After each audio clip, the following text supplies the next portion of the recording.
you're talking about substantive issues, we can't even do that now. I mean, how if you put up one of these, substantive, wonky, or more polite or more civil, middle of the road candidate ticket, how in the world are they going to get any oxygen when, in one case, you got cocaine in the White House, you have the president's son getting plea deals for felonies that would have put somebody else in jail.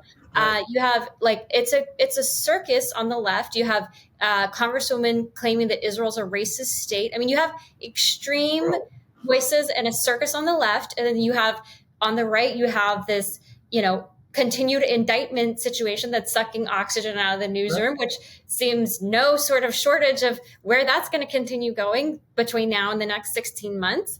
How could what you're describing penetrate through that news cycle? Yeah, I mean, Carrie, it's better than anybody who's been working in the media business for a long time that all the incentives are wrong. And the people who say the worst things and sometimes are the worst people get all the attention. But we know that there's such an appetite for something different out there. Yeah, you're right. If you turn on Fox News or MSNBC every night, it's a bunch of people raging at one another.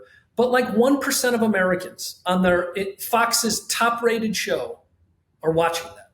And most Americans aren't on Twitter. And so our point is that what's on Fox and MSNBC at 8 o'clock, what's trending on Twitter most days, is not what most people think. And that if there was a viable alternative out there, we think this is finally the moment people would say, you know what, I could give that a look, or at least they could know that there is another option out there. And maybe they can start to hold one or both parties account for not speaking to the kind of ideas that we're putting out that we know the public can get behind. Well, again, I think that, 60% of people say almost in the abstract that they'd be open to someone else. But when, as Carrie alluded to, when they get in the booth, I think given how tribal things are, I think they're going to pull the lever for their side. And I just think this is one election, even a 5% chance of Donald Trump becoming president again is too high of a chance. And yes, I think the Biden, and I've said this on the show many times, as Carrie knows, I implored Biden not to run. I think it's a terrible mistake. And I think that there are lots of other candidates. We would be good to have a governor because governors make better presidents.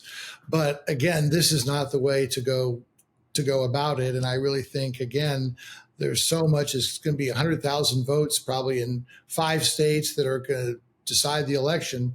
So there's really no margin for error. And again, if you're going to build a third party or anything, start from the ground up, start getting some people elected to legislatures or to Congress, and then build a real movement. You don't just start at the top by interjecting yourself into a crucial campaign with a ticket that consists of one person from each party. Again, it just seems a little unrealistic to me.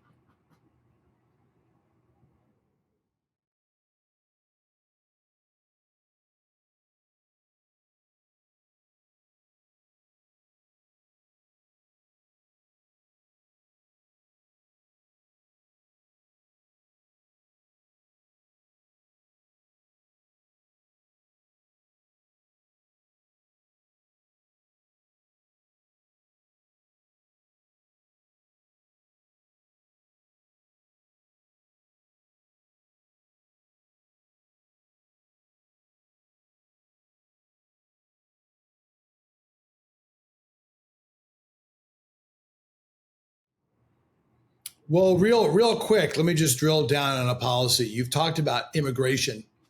So here's one just randomly. How would you secure the border and also clear a path to citizenship for the Dreamers, which about 85% of America thinks should happen? What's your policy specific idea? So what's really interesting, Dave, is that's what we found in our polling. And so we actually didn't just ask about polling in isolation. One of the things we asked specifically is we said, if there were a compromise with that entailed significant investments in border security, along with a path to citizenship for the Dreamers, Would you get behind it? And 80% said yes. So the question becomes, well, why can't we have that? And here's why. Because both members of Congress, as well as the presidential candidates, they can only offer the public half of that. Because if I'm a Republican who says I'm for anything but deporting everybody, my base will say I'm for amnesty. And if I'm a Democrat who is for any kind of border security, they're going to say, well, I want to put kids in cages.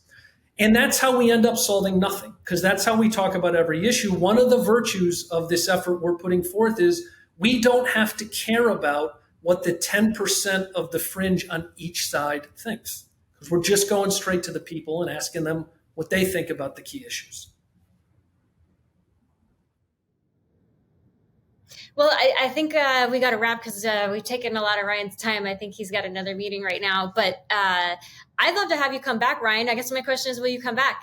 We would love to. We're going to be doing a lot of polling in the fall. And when we have the new results, I think it'll give us a lot more to talk about. So I'd love to join you. That would be good, because this is obviously going to be an ongoing process. And I think you'll have a chance to really prove your model. And if you're going to have the discipline and the ability to not run someone if you feel that it's going to, if it's going to help Trump.